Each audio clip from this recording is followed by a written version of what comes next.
We continue now with our great American panel.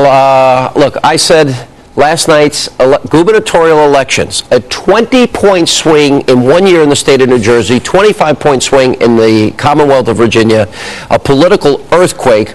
Ralph Reed, I think this is going to have a dramatic impact on the health care debate, cap and tax, on the entire socialist Obama agenda. Thoughts? No question about it, Sean. I mean, I think there are two real danger signs for the Democrats. The first is that independents are gone, and they don't look like they're coming back. In Virginia, Bob McDonnell carried independents 2-1. They were 1/3 of the vote. In New Jersey, in a three-way race, Chris Christie carried 58% of that vote, and incumbent governor only 30%. Once you lose independents in this environment, and they are not coming back because they're concerned about the deficit, concerned about health care. Second thing is that the conservative constituency, which the media and the pundits have written off as dead. Yeah, people like me. The obituaries were premature. Yeah. In Virginia, 34% of all the voters who shadow darkened the threshold of a voting booth said they were social conservatives.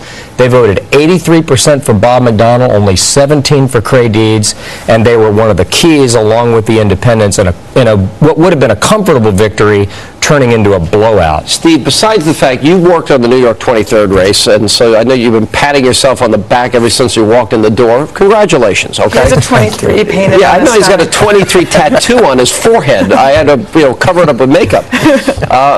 But you've got to admit that when John Corzine loses as bad as he did in a state that Obama won by 15 points, when Virginia turns from a 7-point Obama lead state to an 18-point victory for Bob McDonnell, this is not good news for Obama. I don't think it's good news or bad news for Obama. It is a disheartening loss for us to lose these two gubernatorial elections. But you talked about the health care debate. You can't even say this with a straight face. Ralph Reed is laughing his head off next to you. I just said it. They are disheartening losses, but they are local losses. 2 federal races yesterday, 2 congressional races. We won them both. Obama and you put the entire force of your movement behind Doug Hoffman. Tim thought you had it won. We're patting each other on the back with tea bags, and now you turn out to have lost because the voters want somebody moderate. Said Virginia was a bellwether state. In New Jersey, the bluest of blue state, this was a massacre. Well, and Obama of the voters in exit polls said that their votes didn't have to do with Obama. I mean, I do think in these cases all politics are local. I think it's less a partisan issue in these states than it's a sign that people are voting against the status quo. People are unhappy everywhere right now. I'm going to let you and Steve just continue this absurd analysis. I have to tell you, Sean, this is encouraging to me. I agree. Because it means that you can get hit across the head with a mallet and still not get what's going on. And be tone deaf. We won independents in New York 23. One quarter of all the voters in Virginia said they were trying to send a message to Washington. Yeah. Who's running Washington?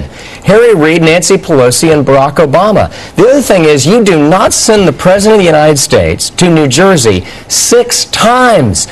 2 stops on the Sunday before the election, and it's a flatliner. It didn't move Corzine a point. He had such a great impact when he went to, Copenhagen. No, that didn't work out. He really helped in Virginia. No, that didn't help out in Virginia. It didn't help out in New Jersey. I thought that all three the same. The White House is in a tough place. I mean, I don't know how much I agree exactly with what he's saying, but I do think that... I'd run from him, too. I do think that we've been promised a lot of things that haven't been borne out at all, and if something doesn't change, then... people are going to become increasingly unhappy. I think the White House is arrogant. I think they're out of touch. I think they misinterpreted last year's elections. I think they've overreached. And I think they're tone deaf. They're lashing out at town hallers and Fox News and insurance companies, and they can't even use the word war on terrorism. They've lost touch, Steve. I'd stick to insurance companies, the insurance industry, if I were them. I'd forget the other two. Let them keep attacking This health care debate is a question about whether you're going to let the insurance industry continue to do what they've been doing, denying people needed care, or whether we're going to have reform. They're going to keep pushing That's what it's all about. Is that going to work or backfire? I say backfire.